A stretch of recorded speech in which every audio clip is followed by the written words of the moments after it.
He walked in like he didn't want to be noticed, worn jacket, quiet eyes, and a kind of silence that filled the room. Most people barely looked up, but something about him made the waitress pause. Maybe it was the way he scanned the place like he'd been there before, in another lifetime. When he finally spoke, his voice cracked, not from weakness, but from memories he hadn't shared in years. She smiled politely and reached for her notepad. Then she saw it, just one detail, small, hidden. But once she saw it, her hands began to shake. Tara had been working the late shift at Jackson's Diner for nearly 5 years. Most nights blurred together, coffee refills, regulars with the same tired jokes, and the occasional rowdy crowd after a football game. It wasn't glamorous, but it paid the bills. She learned not to look too closely at customers. Small talk, take the order, move on. But that night around 8:30 p.m., something felt different. A man walked in alone, middle-aged, quiet. He moved slowly like every step cost him something. Wore a faded army jacket, a little too big, and sat in the corner booth, the one furthest from the window.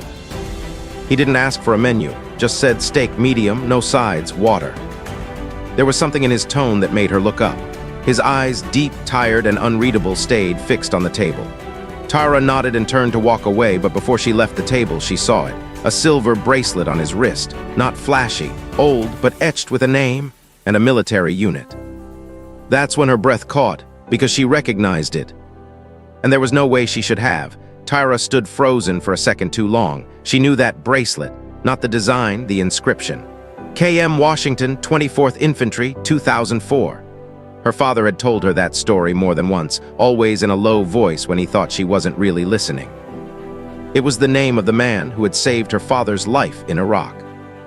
Her dad had been caught in an ambush, pinned down, outnumbered, said he was sure he'd die there until someone pulled him out, dragged him across the sand with bullets flying overhead.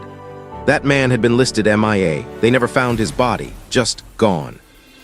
But the bracelet he wore, her dad had it engraved after he got home. Said it was the only way he could say thank you. So what was it doing here, on this man? She walked slowly back to the kitchen, her mind spinning. Could it be him? Could he have survived? Or was it someone else, someone who found the bracelet? Tara didn't even notice when the cook asked for the order again. Her fingers trembled as she grabbed the plate and headed back out. He hadn't moved. She placed the steak down gently, afraid to say too much. "Sir, your bracelet, where did you get it?" The man looked up for the first time. His eyes met hers and she felt it, like being pulled into a memory that wasn't hers. He didn't answer right away, just nodded as if he already knew what she was going to ask.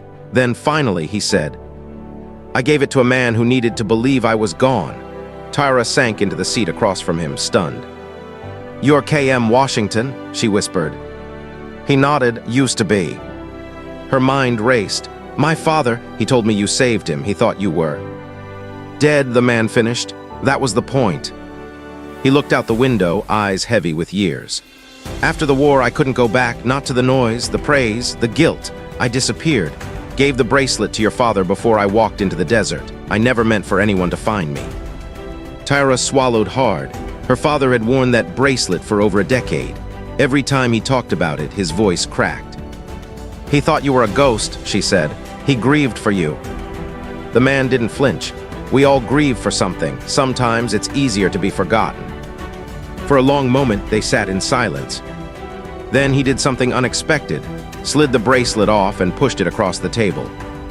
"Give it back to him. I'm done hiding." Tara's hands shook as she took it, not because it was heavy, but because in that moment she realized something. The man sitting in front of her wasn't a ghost. He was a man trying to forgive himself.